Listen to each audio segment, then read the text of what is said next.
Good morning, everyone. This is Shiv Shankar Pathak, and you are watching Geography with SS. In this video, we will talk about the soil erosion and soil conservation. The denudation of a soil cover and the subsequent washing down is described as soil erosion. तो क्या first जो ऊपर का top most layer जो है उसको उसका wash out होना उसी को हम लोग सॉइल इरोजन बोलते हैं. ठीक है. The processes of soil formation and erosion go on simultaneously and generally there is a balance between the two. तो क्या जैसे जैसे सॉइल बनता है वैसे वैसे इरोजन भी होते रहता है. ठीक है. यहाँ से इरोड करके कहीं और जाकर डिपोजिशन हुआ. अपर स्ट्रेच से अपर रिवर स्ट्रेच का ऊपर का जो इलाका होता है, वैलीज का इलाका होता है, वहाँ से वो स्ट्रेच से पहाड़ों पर से इरोजन होकर निचले इलाके में, तराई के रीजन में और प्लेन के रीजन में वहाँ पर डिपोजिशन होता है. तो कंटिन्यूस प्रोसेस है, जैसे जैसे पहाड़ बनेगा वैसे वैसे ही आपको इरोजन होते भी रहता है. ठीक है. तो सॉइल फॉर्मिंग भी होता है और उसके साथ साथ इरोजन भी होता है, दोनों साइमल्टेनियसली चलता रहता है. Sometimes this balance is disturb due to the human activities. और इन जो इरोजन और फॉर्मेशन एक बैलेंस होता है, लेकिन वो कभी कभी क्या होता है, ह्यूमन एक्टिविटीज़ के कारण वो बैलेंस बिगड़ जाता है. ठीक है. एक्टिविटीज़ क्या हो सकते हैं, डिफॉरेस्टेशन हो सकता है, over grazing, construction and mining. ये सब कारण क्या होता है, वो जो स्पीड जो पेस है है वो बढ़ जाता है इरोजन का. इसी कारण बैलेंस जो है सॉइल फॉर्मेशन और इरोजन का वो बिगड़ जाता है. while natural forces like wind, glacier and water led to the soil erosion. इसी में क्या होता है, जो नेचुरल कॉजेज हैं वो सॉइल का इरोजन के लिए वो भी जिम्मेवार है, लेकिन वो होगा अगर नेचुरली हो रहा है तो वो बैलेंस्ड वे में होगा. ठीक है. The running water cuts through a clayey soil and makes deep channels as gullies. तो ये जो क्लेई सॉइल जो होता है वहाँ पे क्या होता है, अगर पानी बहुत ज़्यादा हो रहा है तो गली का फॉर्मेशन होता है. यानी अब जैसे पतला पतला एक गड्ढा हो जाएगा, उसके आसपास से पानी चारों तरफ से निकलना शुरू हो जाता है तो गलीज बन जाता है. ठीक है. तो उसी को गली इरोजन बोलते हैं. The land became unfit for cultivation and is known as badland. तो अगर गली बन जा रहा है, हर जगह पानी का दर आपको थोड़ा थोड़ा नाला जैसा बन जा रहा है, तो उस पर आप खेती तो फिर कर नहीं पाइएगा, तो हो गया बैडलैंड हो जाएगा, वो अनफिट हो जाता है कल्टीवेशन के. In the Chambal basin such lands are called ravines. तो ये चंबल में पहले बहुत मिलता था, चंबल की घाटी में, चंबल जो इलाका है, बीहड़ जो है, उस इलाके में क्या होता है ना, ऐसे ही गलीज बन जाते थे. जो आप चंबल के डाकू का नाम सुनेंगे तो यही गलीज में क्या होता था ना, लोग वो डाकू लोग डकैती करके छुप जाते थे और एक गली कहाँ निकलेगा उसको पता ही नहीं होता था. तो उसमें बहुत दूर दूर तक फैला होता था. तो इसको अब हटा दिया गया है, इसको पूरा प्लेन कर दिया गया है. तो ये चंबल के इलाके में अभी भी मिलता है, लेकिन उतना नहीं है, कम है. ठीक है. The land became unfit for cultivation and known as balance in the ये हो गया. Sometimes water flow as a sheet over a large area down the slope. In such cases top soil is washed away. तो अगर जो slope पे है और पानी ऊपर से बह रहा है, वहाँ पे कोई वेजिटेशन नहीं है, तो क्या होगा, ऊपर से पानी स्पीड में आ रहा है तो टॉप लेयर को लेते हुए भी नहीं चलेगा, तो वो भी क्या होगा, सीट इरोजन हो. अपनी एक शीट की तरह इरोज हो गया पूरा, बहुत बड़ा इलाका में पूरा एक शीट ऊपर से हट चुका है, तो सीट इरोजन बोलेंगे. This is known as sheet erosion. Wind blow loose soil of flat और sloping land known as wind erosion. अगर विंड्स हो रहा है स्लोप लैंड पे होता है, और फ्लैट लैंड जहाँ हो काफ़ी दूर तक पूरा प्लेन हो इलाका, तो क्या होगा, स्पीड पकड़ लेती है, जो हवाएं होती हैं वो बहुत ज़्यादा स्पीड हो जाती हैं. और सूखा है तो ऊपर का एरिया अगर कुछ उसको बीच में अब पेड़ पौधा नहीं लगा हुआ है तो टॉप लेयर को उड़ा देगी वहाँ से, क्योंकि स्पीड ज़्यादा हो जाता है. इसी के कारण वो उसको विंड इरोजन बोलते हैं. Soil erosion is also cause due to the defective method of farming. और फार्मिंग में भी गलती कर रहा है, प्लॉइंग सही से नहीं कर रहा है, गलत तरीका से कर रहा है, तो उसके कारण भी इरोजन होगा. Ploughing in a wrong ways, example up and down the slope form channels for the quick flow of water leading to the soil. अगर ढलान पे खेत है, ठीक है, उसमें क्या करेंगे, ऊपर से नीचे ला रहे हैं, नीचे से ऊपर ले जा रहे हैं बार बार हल को, तो क्या होगा कि गली जैसा बन जाएगा ऊपर से नीचे. और जब बारिश होगा तो ऊपर से पानी आ ही रहा था, तो उसी गली से होते हुए जो गली टाइप का फॉर्मेशन हो गया, चैनल टाइप का फॉर्मेशन हो गया है, वो उसी में से पानी आएगा तो वो स्पीड हो जाएगा, क्योंकि आपको जगह मिल गया, तो वो क्या होगा, वहाँ से इरोजन होना चालू हो जाएगा. अगर उसी को डायगनली कर देता तो क्या पानी रुक जाता, तो इरोजन नहीं होता. लेकिन अगर ऊपर नीचे करेगा, स्लोप के डायरेक्शन में ही कर देगा, तो क्या होगा, इरोजन हो जाएगा. इसलिए अगर रॉन्ग मेथड कर रहा है तो उससे भी प्लॉइंग होगा. ठीक है.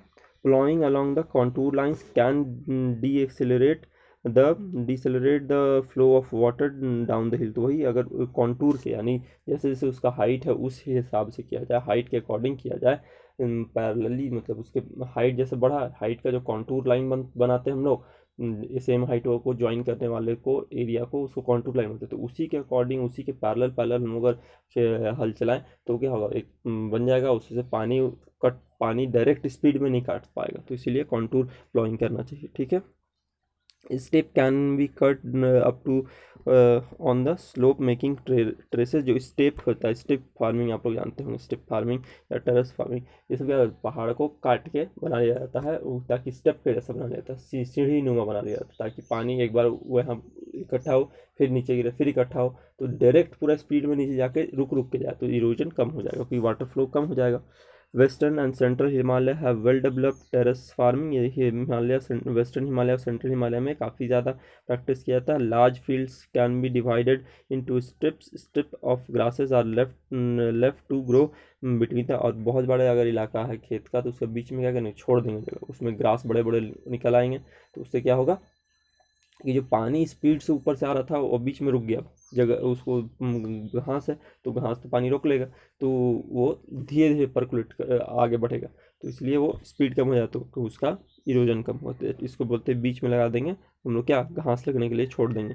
ठीक है, स्ट्रिप छोड़ देंगे of grasses bit, this break the force of wind का भी और वाटर का भी, दोनों का करेगा। This method is known as strip cropping. Planting lines of trees, जैसे वहाँ पे छोड़े हम सिंपल ग्रास ग्रो करने के लिए, उस पर क्या करेंगे, ग्रास नहीं छोड़ के हम उस पर लगा दे रहे हैं, पेड़ लगा दे रहे हैं। ठीक है, तो उससे भी विंड का स्पीड हो जाएगा कम, और सॉइल को भी पकड़ कर रखेगा जड़, तो वहाँ पे इरोजन कम होगा। These shelter belts have contributed, ये जो हुआ, ये जो बीच में लगाए हम लोग उसको बोलेंगे शेल्टर बेल्ट, जो पेड़ लगा दिए बीच में उसको शेल्टर बेल्ट बोलते हैं। ठीक है, these shelter belts have contributed significantly to the stabilization of sand dunes and in stabilization of desert in the western। ये जो डेजर्टिफिकेशन हो रहा था, आप डेजर्ट का अब हवा चल रहा था तो डेजर्ट का जो बालू है वो आगे बढ़ जाता है, तो अब जो नहीं डेजर्ट इलाका, सेमी ये डेजर्ट इलाका है, उस एरिया में भी डेजर्टिफिकेशन हो रहा था, क्योंकि